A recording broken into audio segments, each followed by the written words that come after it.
Welcome to a new episode of NK's Conversations. Now, I want to ask all of you viewers, are you scared of snakes?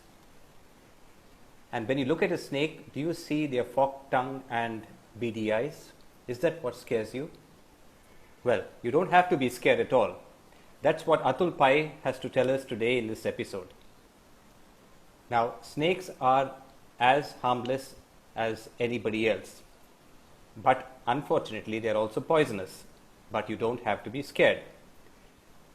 Atul Pai is a snake enthusiast from childhood, and he did his first snake rescue at the age of 16. Today, he's a well-respected snake rescuer, and more importantly, he's very fond of animals. And in this lockdown period, I also understand that he's been feeding animals, stray animals, across the city. He works at Emphasis, and by profession, he is a journalist. Just finished his mass communication and journalism at HITE. So, welcome to the show, Atul. And Thank you very much, Brian. And I'm sure you're going to put all our fears at rest. But first, tell us about your first snake rescue. That's what's going to interest our viewers first. Okay. The first snake rescue was, as I said, it was at the age of 16. So the thing is, I just came back from college and I was just lying on the bed like a lazy person. And, I get a call from my friend saying, there's a snake near my house. This was in Dumbil area. So, he called me. And then I was like, which snake is it? So they are like, we are not sure which snake is it. So then I went there to rescue it, and I see that a rat snake was having its food. That is a frog. It was having a frog, and at that point of time, I didn't know what snake it was. So I started confusing people. I told them first that it is a rat snake. Then I told them it's a cobra. Then again I told no, it's a rat snake. Again I told it's a cobra. So even I was not sure about it, which snake it was. Then finally I rescued it. But what I did is I didn't allow it to have its meal. So that was the first mistake I did. And second mistake is that, I didn't handle it properly. And plus I didn't have any equipments at that point of time. So what I used to do is I used to spoil the hangers in the cupboards. So I used to make a hook from those hangers and, take it hidingly without telling my mom and go and rescue snakes. And then was released in a helipad area. Okay, so that was your first experience. And how many experiences have you had after that? After that, again, see, as I said, I asked many snake rescuers to teach me how to handle properly a proper method, but there was none of them responded to me. So I was, very enthusiastic in, knowing how to rescue these snakes. So it was a very difficult situation for me at that time. No one was there for me to guide how to rescue snakes. At that point of time, thankfully, I didn't get any venomous snake rescues. But yeah, so that was it. And then I started seeing these YouTube videos. As I said, Steve Irwin is my role model. So I started watching his videos earlier as well, in the childhood as well. I used to watch his videos. And as I thought, the snake rescue is an easy job, but it's not actually. It is a big job if when you're on spot, you'll understand the situation over there. Yeah, and you have never had that fear of snakes? Earlier I had once, like in the childhood I had, but after once I started getting used to it, like after I started rescuing, the fear almost went, but still I have a fear of, the venomous snake, especially Russell's viper, because venomous snakes are a bit somewhat difficult to handle it. Again, it depends on how well trained you are. Since I am self-trained, maybe that's the reason I'm still, I have that fear in me. Mm-hmm. And can you just tell our viewers what you should do in case you spot a snake during this lockdown? Okay, so see, first of all, what I would say is just leave the snake on its own. It'll leave by its own actually. So if it's inside the house, just leave the windows open, doors open. Don't go to interfere near the snake. Don't go to do any kind of stunts that that will lead for you to the snake to bite you or something. So don't do anything such sorts. Don't call any local person, because the local persons don't know which snake is it. Because few people have, especially local people, have identified a Russell Swiper as a python and they have caught it and they have got bitten. So this is the common mistakes that happens. So just leave the snake on its own. And if you feel that it's a threat, you have pets at home, you have old parents at home, old people at home, And if you feel it's a threat, that time you can call a professional snake rescuer apart from the local people, because local people don't know anything. If you don't find professional snake rescuers, I would suggest you to call the local forest department. So you should keep it open and allow the snake to go out on its own. Is that what you're Yes, saying? Yeah. 90% of the times it will go on its own.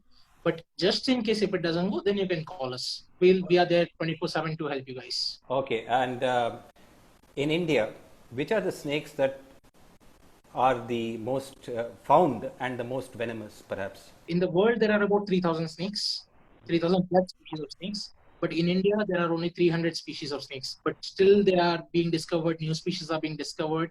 So, it takes time. So, currently, I guess there are about 320 snakes after the new discoveries and all.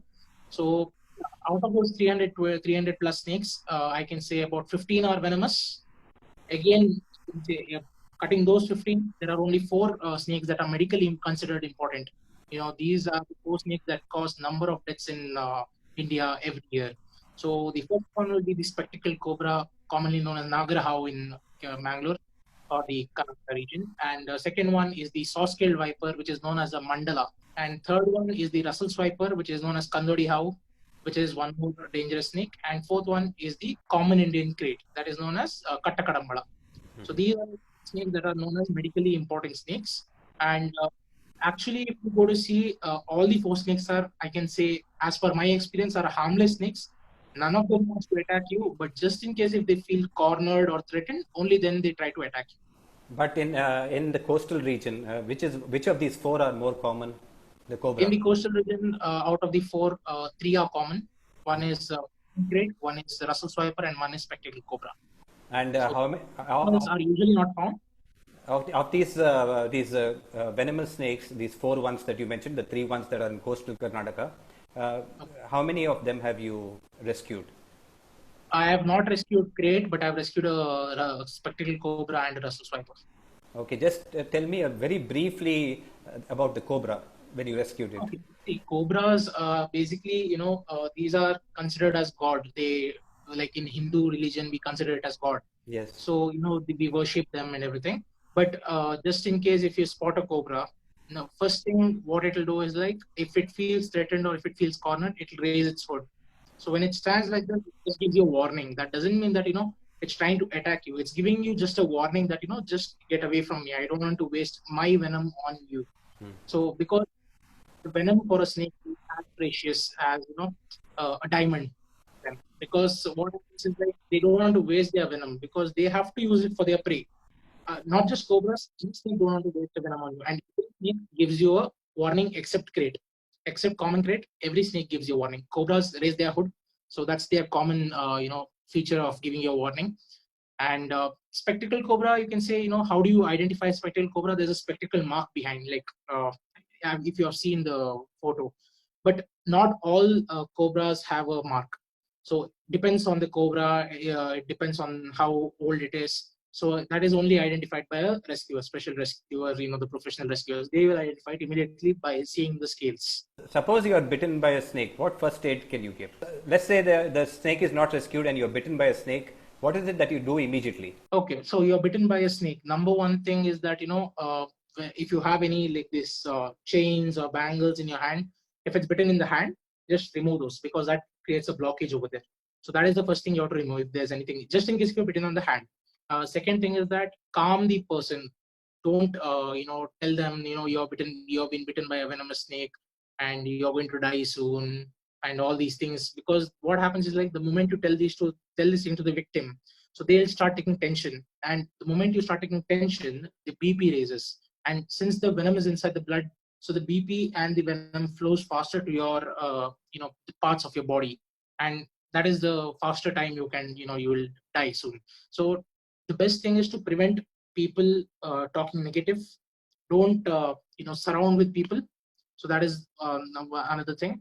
Next thing what you have to do is, like, take a crepe bandage or a towel or something like that. If you don't have a crepe bandage, take a towel, tie it over here wherever the snake is bitten. Just tie it above that. Like, for example, if the snake is bitten over here, tie the towel or a crepe bandage over here. And once you tie it, just keep a stick or something like that, like a plywood or something, small stick or something, and tie one more round of this thing.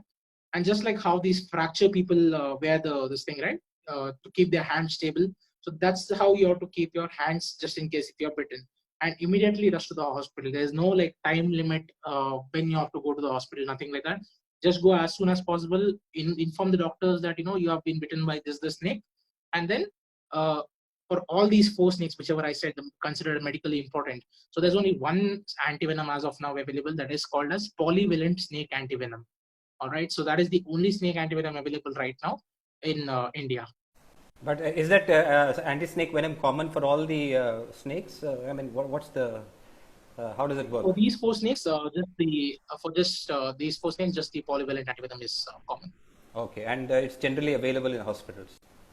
It earlier was not available, but right now the government has made it compulsory for the hospitals to have it. Thank you very much, Atul, for educating our viewers and educating me. As a matter of fact, I enjoyed the talking to you, and I've learned a lot. Thank you very much for being on the show, and certainly our viewers will be in touch with you in case they need to. Thank you very much.